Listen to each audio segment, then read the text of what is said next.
পৃথিবীর সব থেকে বোকা মানুষ কারা জানেন? যারা খুব অল্পতে রেগে যায়, কথার আগেই রিয়্যাক্ট করে বসে, বা কোনো কিছু চিন্তা ভাবনা না করে একটা কাজ করে বসে। খুবই শর্ট টেম্পার্ড এবং চিন্তা ভাবনা ম্যাচিওর না, তারা হচ্ছে এই ধরনের বোকা। এই বোকারা কিন্তু প্রায়শই তাদের আশেপাশের মানুষ দ্বারা ব্যবহৃত হয়। এদের ঘাড়ে বন্দুক রেখে অন্যরা গুলি চালায়। এদেরকে সব জায়গাতেই ঢাল হিসেবে ব্যবহার করা হয়। আর ঠিক অপোজিট টাইপের মানুষরা হচ্ছে প্রচন্ড চালাক, ধূর্ত। এরা অনেক বড় বড় অন্যায় করে, অনেক বড় বড় ঝামেলা পাকায় ফেলে, বা অনেক বড় ধরনের গিল্টের ভিতর থাকে, কিন্তু এরা কি করে জানেন? এরা মিনমিন করে।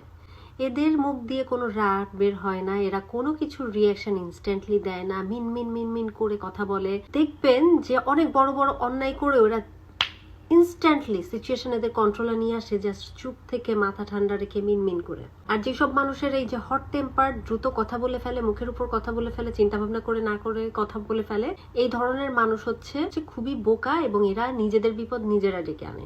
এরা অনেক সময় কোনো অন্যায় না করেও দেখা যায় সব জায়গায় হাইলাইটেড হয়, কারণ এরা তো একটা কথা বলে ফেলবে, এরা তো একটা রিয়াকশন দিয়ে ফেলবে।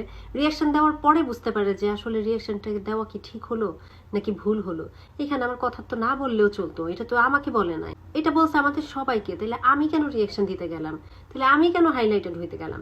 এই ধরনের অনেক রিপেন্টেন্স এরা পরে করে, কিন্তু করে আসলে কোনো লাভ নাই।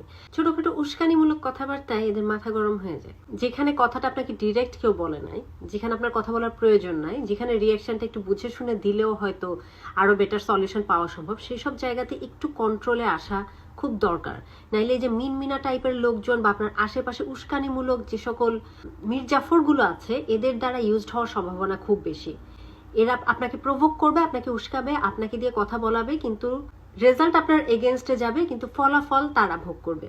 এই মাথা গরম, চান্দি গরম, হট টেম্পার্ড, এগুলোকে যারা পজিটিভ রেইনফোর্সমেন্ট হিসেবে এতদিন নিয়ে আসছেন, আশেপাশের মানুষের কাছ থেকে এই বিশেষণগুলো শুনে যারা খুব আত্মতৃপ্তিতে ভুগতেন, তারা আরো 10 বার চিন্তা করবেন যে কি পরিমাণে আপনাদেরকে ব্যবহার করে অন্যরা ফায়দা লুটছে, কি পরিমাণ আপনাদেরকে মানুষের সামনে হাইলাইট করে অন্যরা সুযোগ সুবিধা পাচ্ছে। এবং দেখেন, যখন আপনি একটা বিপদে পড়বেন, যখন আপনি ভয়েস রেজ করবেন, আপনি কথা বলবেন, আপনি গিলটি হবেন মানুষের সামনে, আপনার ইমেজ নষ্ট হবে, তখন কিন্তু যারা আপনাকে উস্কেছিল, যারা আপনাকে প্রভোক করে এই কথাগুলো বলিয়েছে বা কাজগুলো করিয়েছে, কখনোই দেখবেন আপনার সাপোর্টে তারা থাকবে না। আপনার সামনে তারা একরকম থাকবে, আবার ঠিকই আপনি যখন বিপদে পড়বেন, আপনি যখন হাইলাইটেড হবেন, ঠিকই অন্যদের সাথে গলা মিলিয়ে তারা আপনার বদনাম করবে, তারা আপনার এগেনস্টে কথা বলবে। তাই পিপল প্লেজার না হয়ে আপনি সেলফ প্লেজার হন, এবং নিজের কি করা উচিত, কখন রিয়্যাক্ট করা উচিত, কিভাবে করা উচিত, এই বিষয়গুলোতে আরো সাবধান হন, যাতে করে মানুষ আপনাকে ব্যবহার করে ফায়দা লুটতে না পারে।